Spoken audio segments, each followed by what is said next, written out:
सभी भाइयों बहनों के आपके अपने चैनल आईसीटी बुक्स में एक बार फिर से स्वागत है। प्लीज़ जो भी तक हमारे चैनल को सब्सक्राइब नहीं किए होंगे जरूर सब्सक्राइब कर लेंगे। उसके बगल में बेल आइकन उसे प्रेस कर लेंगे, जिससे कि आगे वाली वीडियो की नोटिफिकेशन आपके पास तुरंत पहुंच जाया करेगी। देखिए, मैं बता दूं कि डेली आप लोगों को करंट अफेयर्स की वीडियोस प्रोवाइड करता हूं। उसी कड़ी में आज जितने भी 26 अप्रैल के मोस्ट इंपॉर्टेंट करंट के क्वेश्चन बढ़ते थे, सारे क्वेश्चनों को इसमें कवर किया गया। ये आपके सारे एग्जाम के लिए महत्वपूर्ण होने वाला है। तो चलिए, मैं देर ना करते हुए आज का पहला क्वेश्चन लेता हूँ। आज का पहला क्वेश्चन क्या दिया? हाल ही में मलेरिया दिवस के रूप में कब मनाया गया? पूछ रहा है कि मलेरिया दिवस के रूप में हाल ही में कब मनाया गया। तो इसका जो राइट आंसर हो जाएगा क्या हो जाएगा? 25 अप्रैल। 25 अप्रैल को मलेरिया दिवस के रूप में मनाया गया। देखिए, आप लोग दिवस के बारे में अब मैं एक बार थोड़ा सा बता दूं कि देखिए, जो लोग भी सोचते हैं कि दिवस आज दिया है, अभी कल 25 बीता है तो हम 25 बता रहा है, लेकिन ये पेपर में आपको बहुत ज़्यादा कन्फ्यूजन कर सकता है। इसलिए कि पेपर आपका तो ये नहीं है कि 26 अप्रैल को ही होगा कि आप बता सकते हैं कि 25 अप्रैल को ही है। इसलिए यहाँ पे अभी आपको पढ़ना पड़ेगा, आपको ये चीज़ जानना पड़ेगा यहाँ पे, ठीक है। तो 25 अप्रैल को विश्व मलेरिया दिवस के रूप में मनाया गया। अच्छा, एक चीज़ पूछा जाता है कि जो मलेरिया फैलता है वो किस मच्छर की वजह से फैलता है। तो इसका जो नाम है, क्या नाम है? मादा एनाफिलीज। याद रख लीजिएगा, मादा एनाफिलीज मच्छर की वजह से ही क्या होता है? बनता है। अच्छा, विश्व मलेरिया दिवस मनाया कब से जाता है? जो विश्व मलेरिया दिवस है वो 2008 से मनाया जाता है। कब से मनाया जाता है? 2008 से मनाया जाता है विश्व मलेरिया दिवस के रूप में। अच्छा, इसको अभी जो थीम दिया गया वो क्या है? तो याद रख लीजिएगा, zero malaria starts with me. Zero malaria starts with me. याद रख लीजिएगा, zero malaria starts with me. इसको जो है थीम भी दिया गया है, ठीक है। चलिए अगले क्वेश्चन पे चलते हैं। अगला क्वेश्चन क्या दिया हुआ है? हाल ही में FIH के द्वारा प्रो लीग को कोविड-19 की वजह से कितने समय तक के लिए बढ़ा दिया गया? अभी पूछ रहा है, जो FIH है, जो हॉकी फेडरेशन की बात कर रहा है, इंटरनेशनल हॉकी फेडरेशन, पूछ रहा है कि प्रो लीग ने कोविड-19 की वजह से कितने समय के लिए बढ़ा दिया गया। देखिए, इसका सबसे बड़ा टूर्नामेंट के रूप में माना जाता है प्रो लीग टूर्नामेंट। तो पूछ रहे हैं इसको कितने समय के लिए बढ़ा दिया गया। तो भी हाल ही में 1 साल के लिए इसे बढ़ा दिया गया। कोरोना की वजह से, आर्थिक कोविड-19 की वजह से इसको 1 साल के लिए पोस्टपोन कर दिया गया है। इसका पहला सत्र हो चुका है, दूसरा सत्र जो होने वाला था हाल ही में भी होने वाला था, लेकिन इसे टालकर कब कर दिया गया, ये भी इंपॉर्टेंट बन जाता है। तो ये 2021 में किया जाएगा। 2021 मार्च अप्रैल के अप्रॉक्स में इसे किया जाएगा, ठीक है। अब बात आती है कि तीसरा, अब इसका सत्र कब होने वाला है? तो तीसरा सत्र भी 2021-22 में भी होने वाला है। 2021-22 में ही तीसरा सत्र होगा। तो तीसरा सत्र की बात हम कर लें तो ये कब होगा? तो ये सितंबर के अप्रॉक्स में ये तीसरा सत्र कराया जाएगा। सितंबर अक्टूबर के अप्रॉक्स में इसे कराया जाएगा तीसरा सत्र के बारे में। अच्छा, FIH का फुल फॉर्म आप लोगों को पता ही हो गया कि इंटरनेशनल हॉकी फेडरेशन, ठीक है। इसको हिंदी में अंतर्राष्ट्रीय हॉकी महासंघ के रूप में भी हम जानते हैं। चलिए अगले क्वेश्चन पे चलते हैं। अगला क्वेश्चन क्या दिया हुआ है? क्वेश्चन नंबर 3 कह रहा है, हाल ही में ESIC मेडिकल कॉलेज हैदराबाद ने किसके साथ मिलकर कोविड-19 सैंपल कलेक्शन टेस्टिंग लैब को बनाया है? बहुत इंपॉर्टेंट क्वेश्चन, ये पूछा जा सकता है क्वेश्चन। पूछ रहा है कि ESIC मेडिकल कॉलेज जो हैदराबाद है वो किसके साथ मिलकर अभी कोविड-19 सैंपल कलेक्शन टेस्टिंग लैब, याद रख लीजिएगा, कोविड-19 कलेक्शन सैंपल टेस्टिंग लैब की बात कर रहा है, बनाया गया है। तो अभी DRDO के साथ मिलकर क्या किया है? एक टेस्टिंग लैब बनाया है, ठीक है। इसमें क्या किया जाएगा थोड़ा सा जान लीजिए। इसमें जो भी होगा ना, टेस्टिंग लैब की ज़्यादा से ज़्यादा इसमें जो किट परीक्षण किया जाएगा, चाहे ऐसे ही परीक्षण किया जाएगा, इसमें लगभग 1000 तक के एक दिन में लैब में सैंपल को एकत्रित करके उसका रिजल्ट सामने लाया जा सकता है। लगभग अच्छा, पूछा जा सकता है इसका अभी उद्घाटन किसके द्वारा किया गया? तो हाल ही में अभी हमारा रक्षा मंत्री कौन है? राजनाथ सिंह। राजनाथ सिंह के द्वारा क्या किया गया? इसका उद्घाटन किया गया, ठीक है। ये भी बहुत इंपॉर्टेंट बन जाता है। अच्छा, बात आई हम DRDO की, कि DRDO के साथ मिलकर किया। तो अब DRDO की बात कर लीजिए। DRDO 1958 में क्या किया गया था? एस्टेब्लिश किया गया था। हेडक्वार्टर कहाँ पे है? तो हेडक्वार्टर न्यू दिल्ली में है, ये भी याद रख लीजिएगा। और बात कर लिए कि इसके फिलहाल में हेड कौन है? तो G सतीश रेड्डी है। G सतीश रेड्डी जो है फिलहाल में अभी इसके हेड के रूप में है, ठीक है। चलिए अगले क्वेश्चन पे चलते हैं। अगला क्वेश्चन क्या दिया? हाल ही में चीन के द्वारा तैयार किए गए मंगल मिशन अन्वेषण का नाम क्या है? पूछ रहा है, जो चीन के द्वारा तैयार किया गया है मंगल मिशन अन्वेषण, इसका नाम क्या है? तियानवेन प्रथम है, तियानवेन द्वितीय है, मंगल प्रथम है, इनमें से कोई नहीं। तो इसका राइट आंसर बताना है आपको, क्या हो जाएगा? तो इसका जो राइट आंसर हो जाएगा क्या हो जाएगा? तियानवेन जो प्रथम है, अभी चीन के द्वारा एक मंगल मिशन अन्वेषण एक बनाया गया है, जो कि इसका नाम है तियानवेन प्रथम। अच्छा, इसका मतलब क्या है? तो ये जो भी है ना, ये जाके उसके मतलब लैंडिंग करेगा अभी मंगल पे, उसके बाद में उसके बारे में जानकारी वगैरह एकत्रित करेगा, इसी के लिए ऐसा इसको किया गया है। हालांकि इसको जो किया गया कितने तारीख को लगभग किया गया? 24 अप्रैल को, जान लीजिए, बहुत इंपॉर्टेंट चीज़ है ये भी।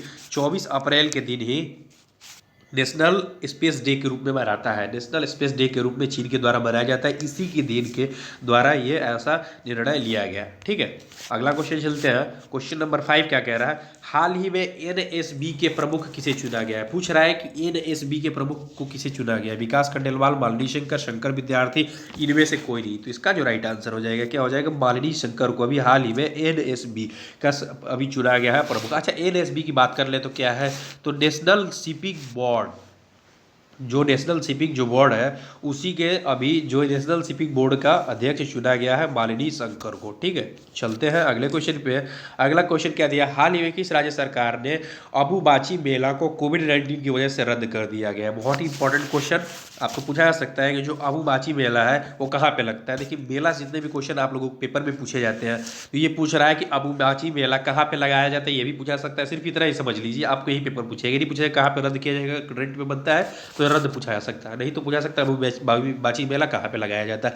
तो इसका जो राइट आंसर हो जाएगा क्या हो जाएगा, अभी हाल ही में असम का जो अबुबाची मेला था उससे क्या कर दिया गया, इससे कहाँ पे लगाया जाता है, किस मंदिर पे लगाया जाता है, तो कामाख्या मंदिर में। याद रख लीजिएगा, कामाख्या माता के मंदिर में इसे अबुबाची मेला को लगाया जाता है, कि जो कि एक बहुत बड़ा मेला होता है ये अबुबाची मेला असम का, जो कि इसे कोविड-19 की वजह से इस साल रद्द कर दिया गया। अब बात कर ले सीएम इसके कौन है, असम के सीएम कौन है, तो सर्बानंद सोनोवाल है। सर्बानंद सोनोवाल जो है अभी सीएम के रूप में है। गवर्नर की बात कर ले तो जगदीश मुखी है। कौन है, जगदीश मुखी जो है अभी फिलहाल में यहाँ पे गवर्नर के पद पे है। चलते हैं हम अगले क्वेश्चन पे। दिसपुर इसकी कैपिटल आप लोगों को पता ही होगी। चलते हैं अगले क्वेश्चन पे। अगला क्वेश्चन क्या दिया है, अंतर्राष्ट्रीय प्रतिनिधि दिवस के रूप में मनाया है क्या। देखिए, मैं बता दूं आप लोगों को बताया हुआ अभी कि जो भी अभी आपको डे है, अभी आपको लोग को चल रहा है 25 अप्रैल है, तो मैं 24 अप्रैल के बारे में बताता हूँ या उसी दिन के बारे में भी बताता हूँ कि आज ये डे मनाया गया या कल ये डे मनाया गया। कहने का मतलब ये आप जब कंटिन्यू है तब इस चीज़ को आपके बारे में पता है, लेकिन आप जब पेपर बैठने जाएंगे तो अब आपको नहीं पता रहेगा कि ये डे किस दिन की बात है। ठीक है, तो ये किस दिन मनाया गया, अंतर्राष्ट्रीय प्रतिनिधि दिवस। तो प्रतिनिधि दिवस की हम बात कर ले तो ये 25 अप्रैल को मनाया गया है अभी।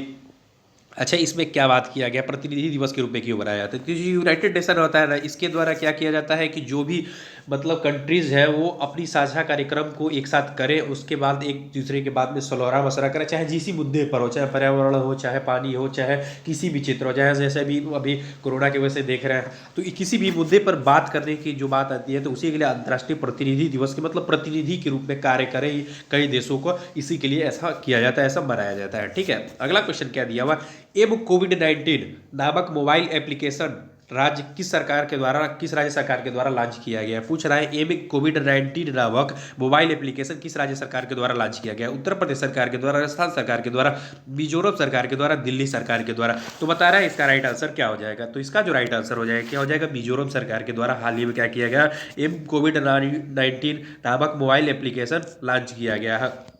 अब बात कर ले हैं कि मिजोरम सरकार के द्वारा बात किया गया, तो इसका अब अच्छा ये क्यों किया गया है, इसमें क्या होगा, तो इसमें जो भी परिवहन होगी ना, एम कोविड, एम मतलब मोबाइल, कोविड-19 मतलब आप लोग जानते हैं नामक मोबाइल एप्लीकेशन लॉन्च किया गया है। तो इसमें जो भी परिवहन से सुगमता से लेकर जो भी सामान लाने जाने की बात हो रही है, अभी कई जगहों को हॉटस्पॉट किए गए, कई जगहों को लॉकडाउन किए गए, कई जगहों को सील कर दिया गया, जगहों को आने जाने में दिक्कत होती है, उसी के लिए जो भी अभी खाद्य आपूर्ति जो की जा रहे हैं राज्यों में, उसको सामान के लिए जो ट्रक चालक होते हैं उनको जाके सामान में एक जगह से दूसरे जगह को पहुँचाते हैं, तो उनके लिए भी ये काफ़ी ज़्यादा फेस करना पड़ रहा है, इसलिए कि कई चीज़ें, कई ट्रक चालक हैं जो कि मतलब कई ऐसी अन्य चीज़ों को भी लेके जा रहे हैं जो कि इस समय फिलहाल में ज़रूरत नहीं है। ठीक है, तो उसी को जो चीज़ जो लोग खाद्य आपूर्ति जैसे चीज़ों को लेकर जाएंगे उन्हीं लोगों को जाने दिया जाएगा, इसीलिए इसमें एक पास की व्यवस्था किया गया है। तो इसके द्वारा एक पास बनाया जाएगा, उसके द्वारा इनको परीक्षण किया जाएगा कि हाँ ये है कि नहीं है, उसी के बाद से इनको आगे भेजा जाएगा। तो यही एक पहल किया गया है मिजोरम सरकार के द्वारा। चलते हैं हम अगले क्वेश्चन पे। अगला क्वेश्चन क्या दिया हुआ है कि किस राज्य सरकार के द्वारा संपर्क दीदी नामक मोबाइल ऐप लॉन्च किया गया।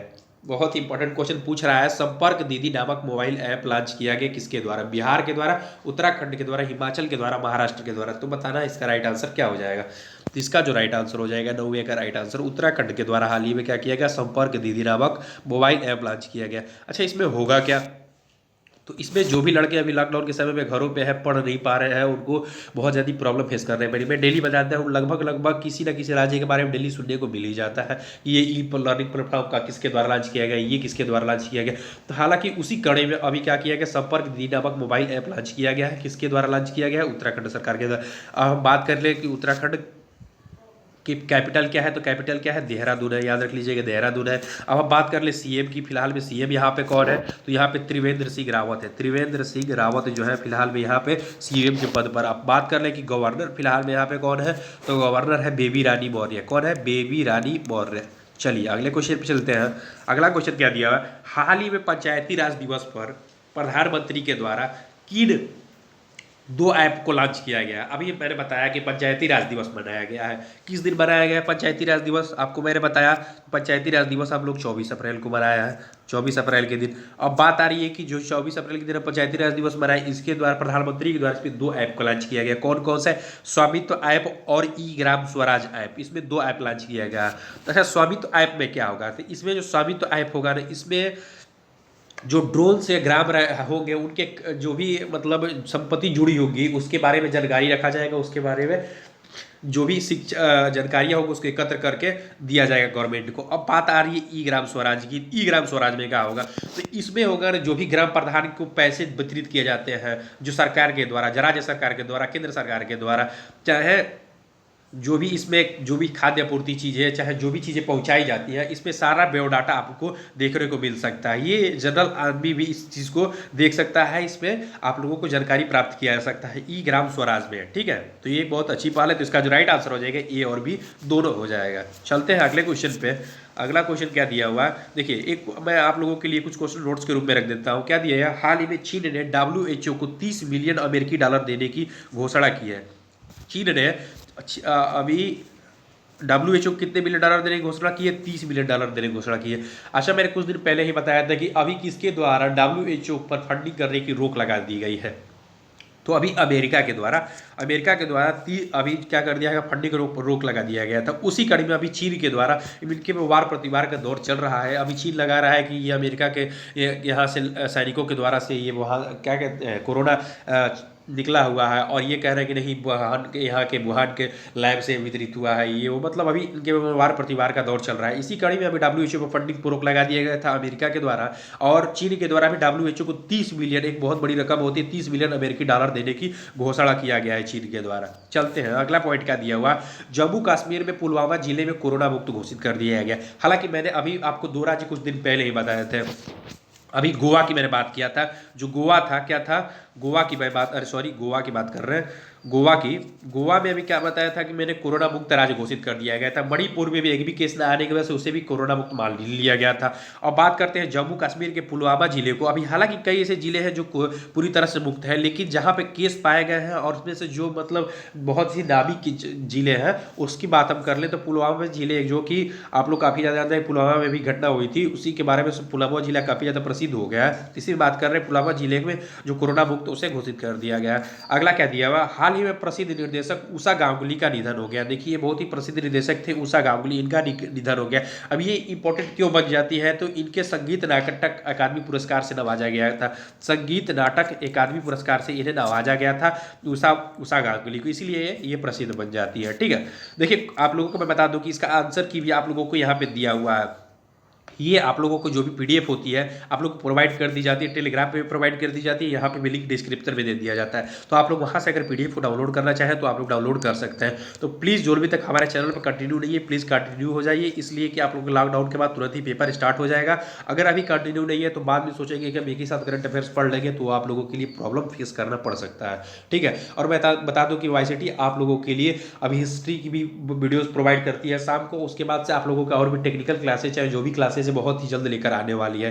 तो प्लीज़ आप लोग YCT चैनल को सब्सक्राइब कर लीजिए, और जो भी तक हमारे चैनल को सब्सक्राइब करने के बाद बेल आइकन नहीं प्रेस किया तो बेल आइकन भी प्रेस कर लीजिए, जिससे कि नोटिफिकेशन आप लोगों को मिलता रहे। और हाँ दोस्तों, अगर अच्छा लगे तो लाइक कीजिएगा। थैंक यू दोस्तों, थैंक यू।